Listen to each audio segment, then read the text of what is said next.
Bonjour à tous. Alors ça, c'est un sacré coup de tonnerre, un coup de théâtre même. L'étude sur laquelle toutes les accusations anti-Raoult étaient fondées a été officiellement rétractée. Même pas par les auteurs, par le rédacteur en chef de la revue scientifique, tellement il y a de problèmes. Ça, c'est un fait très significatif.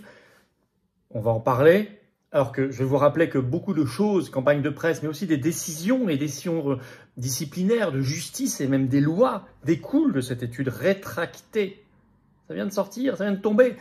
Au même moment, vous avez en Allemagne le ministre de la Santé, le reverend local qui avoue, et vous avez Trump qui fait une proposition extraordinaire contre les covidistes et pour la liberté. Tout ça le même jour. Bah écoutez, il y a quand même des choses qui se fêtent. Comme quoi, ça sert à quelque chose de se battre. Pour la vérité et la justice, même si on va exiger des choses suite à ça, vous allez voir dans cette vidéo, et c'est normal. Il y a un principe de responsabilité dans la vie. En tout cas, merci de bien écouter cette vidéo, c'est très précis, très concret. Merci de la partager si vous l'avez apprécié, je vous en remercie. Pour cela, de vous abonner à cette chaîne YouTube par un petit clic sur le bouton s'abonner en dessous, c'est un clic gratuit pour vous. Abonnez-vous, réabonnez-vous si YouTube vous a un jour désabonné. Ça, faut vérifier, mais ça arrive trop souvent. Mais en tout cas, c'est très important. Plus vous êtes abonné, plus les vidéos circulent, plus elles sont recommandées, plus on découvre... Voilà, on est découvert par des gens qui ne nous connaissaient pas et c'est comme ça qu'on crée de nouveaux résistants. Donc vraiment, ce petit clic sur l'abonnement à la chaîne, il est essentiel et très efficace et très utile. Bravo et merci à vous. On est en direct ce vendredi 23 août à 19 h sur cette chaîne. N'oubliez pas notre grand direct et je prends toutes vos questions sans interdit, sans tabou, sans langue de bois, surtout pas. En direct, que je vais découvrir en direct. Et puis toute l'actualité, ça, du singe, les élections américaines, le nouveau gouvernement, la destitution, l'Union européenne, Ursula, on en parle. Et tout ce que vous voulez à 19 h sur cette chaîne ce vendredi, notre direct, vendredi 23 août, bien sûr. Et puis, les assises de la souveraineté, c'est le 14 septembre à Arras. Inscription par un lien sous la vidéo en description. C'est ouvert à tous, adhérents comme non-adhérents. Ne tardez plus pour vous inscrire. Faites-le dès maintenant si ça n'est pas encore fait. Bienvenue. Ça va être une journée historique et je vous attends, patriotes. Voilà. Si vous êtes d'accord avec moi, avec nous, sur les combats que nous menons là, sur la vérité, pour la liberté, ceux que nous avons menés, que nous mènerons demain, et qu'on ne peut pas mener sans vous, mais qu'on peut mener et gagner avec vous. Alors venez dès maintenant, ne tardez plus, rejoignez-moi, rejoignez-nous, adhérez, réadhérez par le premier lien sous la vidéo en description. Faites un don au mouvement pour nous permettre de financer les choses, sinon on ne peut pas, on n'a rien d'autre. Don au mouvement, deuxième lien sous la vidéo en description, les liens sont en même temps sur notre site, bien sûr, les-patriotes.fr, j'en reparle tout à l'heure, mais bienvenue et bravo d'ores et déjà, d'autant que c'est défiscalisé de vos impôts, profitez-en. Allez, on y va, coup de théâtre. J'ai hâte de vous en parler parce que c'est quand même une bonne nouvelle. Vous savez, ça me rappelle cette histoire de l'étude du Lancet, là, en mai 2020. Vous vous souvenez, l'étude qui avait été faite, soi-disant, sur 95 000 patients dans plein de pays pour dire qu'il y avait un taux de mortalité sur l'hydroxychloroquine énorme et tout. Elle avait été retirée. Véran avait pris la parole, il était ministre de la Santé. L'OMS s'était fondé sur ça. Puis c'était retiré 3 jours plus tard. Là, ça a mis un peu plus de temps, mais ça a un impact probablement encore plus fort. On va parler ensuite de ce qui se passe en Allemagne et aux États-Unis, mais d'abord en France. Les accusations anti-Raoult s'effondrent. Le 22 août en soirée, c'est sorti comme ça. Même le Parisien a dû en parler. La sanction tombe.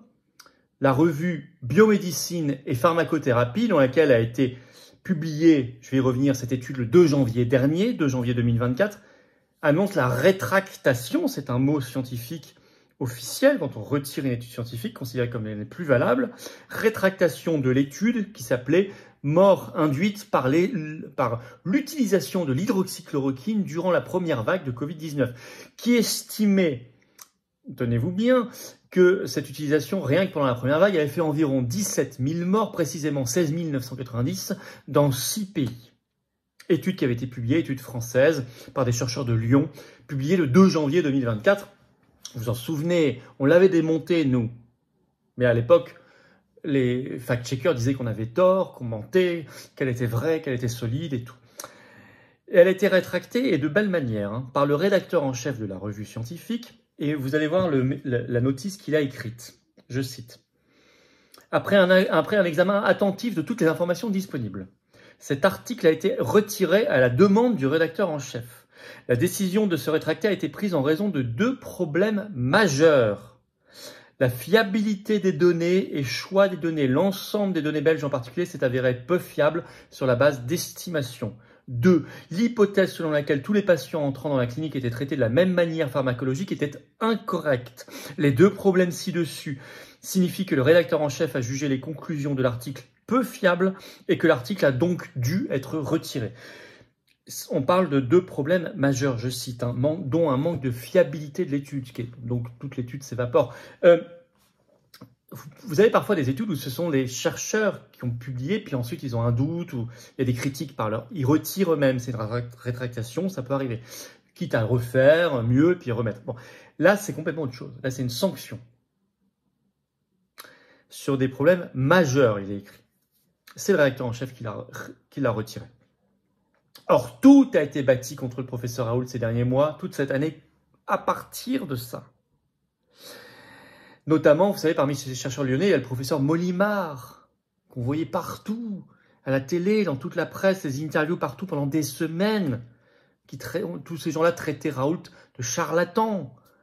Il y a eu des articles à la gloire suite à cette étude-là du professeur Molimar. La Croix, par exemple, l'article est toujours en ligne. Le 11 mars 2024 a publié cet article.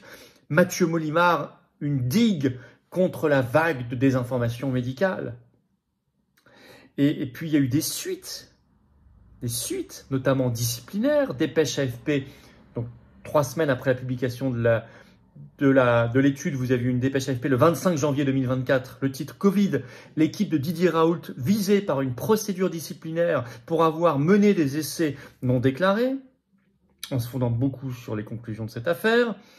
Des menaces de poursuite pénale, par exemple, le 18 janvier 2024, 20 minutes publie un article en écrivant « Mais alors, monsieur hydroxychloroquine, donc c'est professeur Raoult, pourrait-il être inquiété par la justice après l'avoir utilisé quasi systématiquement avec ses patients, selon maître Maxence Gallo, avocat en droit de la santé, en tout état de cause », dit-il dans 20 minutes.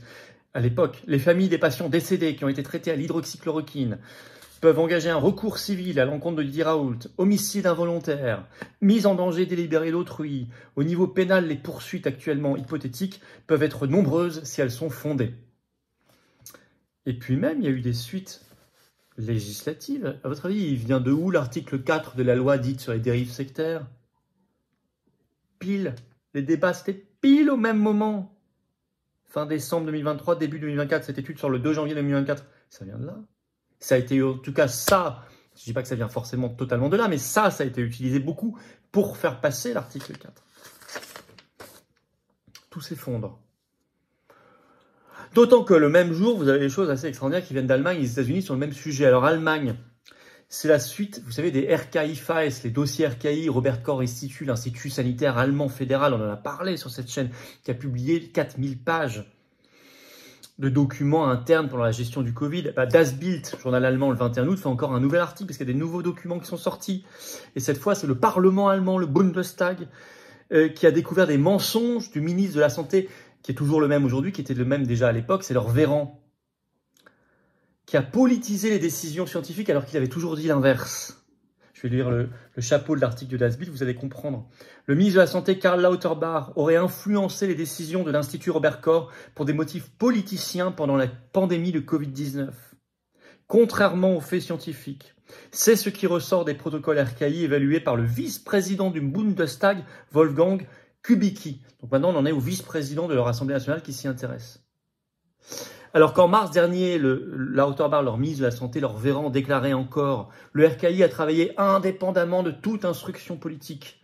Mais tous les documents du RKI qui sortent en ce moment disent l'inverse. Le gouvernement allemand a été officiellement interrogé. Je vais vous lire un autre extrait du Bild, de l'article Bild. Dans une réponse du gouvernement à la demande de l'expert santé à la CSU Stefan Pilsinger, le ministère de Lauterbach a admis avoir influencé la décision du RKI sur les décisions d'avertissement liées au Covid. Désolé, je traduis en même temps. Donc là, on est sur quelque chose, on a un mensonge d'État qui vient d'être détecté en Allemagne, une influence politicienne des décisions présentées comme scientifiques, donc ça commence à chauffer sérieusement. Le même jour, il était en meeting ce 21 août en Caroline du Nord, Donald Trump, candidat à la présidentielle américaine, fait une proposition choc en meeting. acclamé par la foule. Allez voir les vidéos, j'ai partagé la vidéo, allez voir les images. Voilà ce qu'il fait comme proposition. Je cite Trump. Je réembaucherai tous les militaires qui ont refusé l'obligation vaccinale Covid, avec versement rétroactif de leur solde militaire et excuses officielles. Acclamation du public. Parce qu'il y avait l'obligation vaccinale pour les militaires, comme en France. On attend la même chose en France. On aimerait bien d'ailleurs que les oppositions, entre guillemets, se réveillent enfin. Vous voyez, il ne faut jamais perdre espoir à la fin. Et on n'y est pas encore totalement, mais on avance. La vérité et la justice viennent toujours. Alors là, sur l'affaire, je reviens à l'affaire de l'enquête, l'étude qui avait voulu démolir Raoult, qui a été rétractée. Il faut maintenant enquête officielle, désolé, mais enquête sur les auteurs et sur les structures de recherche qui ont fait cette étude.